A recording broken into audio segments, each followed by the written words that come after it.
तो देखिए, अब बात जरा आज के दूसरे न्यूज मेकर की भी कर लेते हैं। भारत से रिश्ते खराब करने के खलनायक बन चुके कनाडा के पीएम ट्रूडो के खिलाफ उन्हीं की पार्टी के सांसदों ने पूरा मोर्चा खोल दिया है। Within your security agencies, you should be looking into how much they know. You should be engaging. It's, oh, no, tell us what you know. Show us the evidence.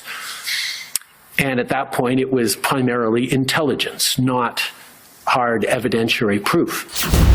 Canada के PM Trudeau का यह कबूलनामा 16 अक्टूबर का है। अब हफ्ते भर बाद इस बयान को लेकर ट्रूडो की पार्टी के सांसदों ने बवाल खड़ा कर दिया और मांग रख दी कि ट्रूडो पार्टी के प्रमुख का पद छोड़े।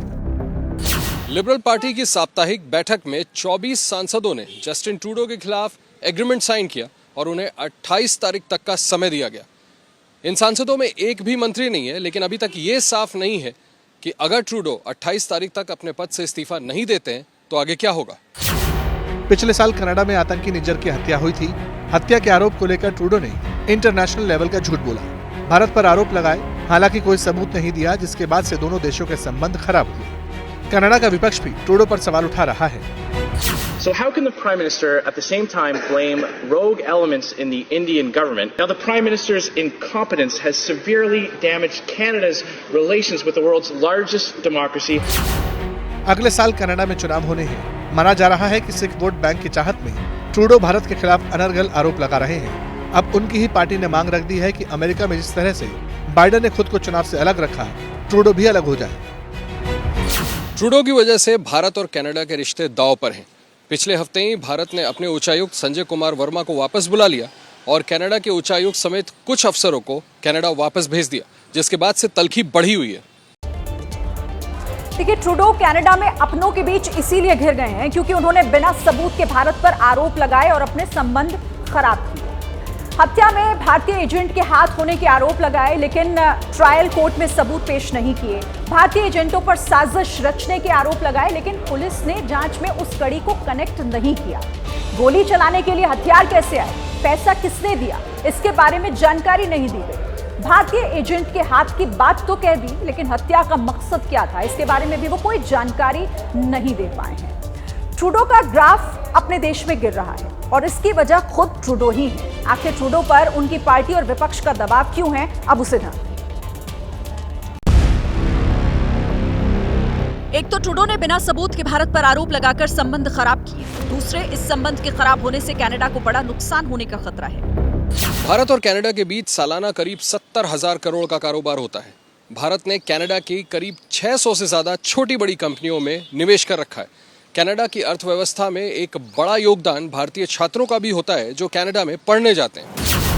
भारतीय कंपनीज में कनाडा के 17,000 से ज्यादा कर्मचारी, कनाडा में भारत की 30 से अधिक कंपनियों का निवेश, भारतीय छात्रों से कनाडा को सालाना 75,000 करोड़ की आय।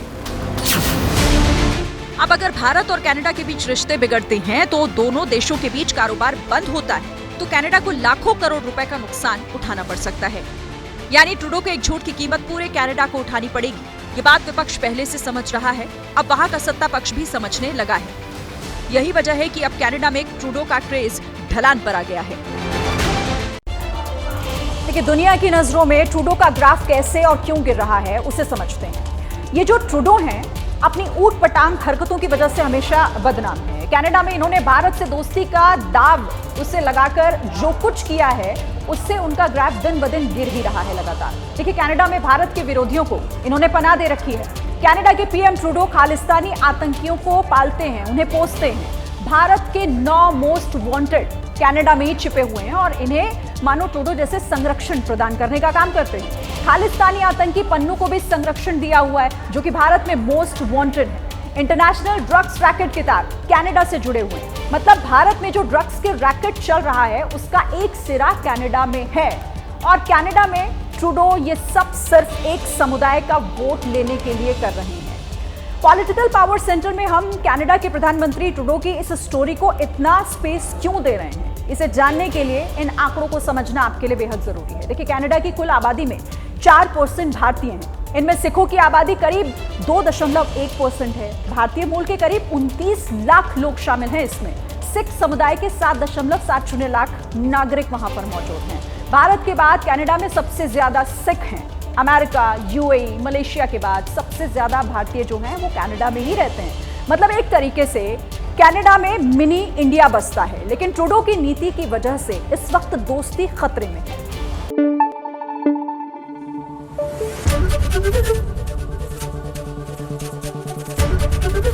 एबीपी न्यूज आपको रखे आगे।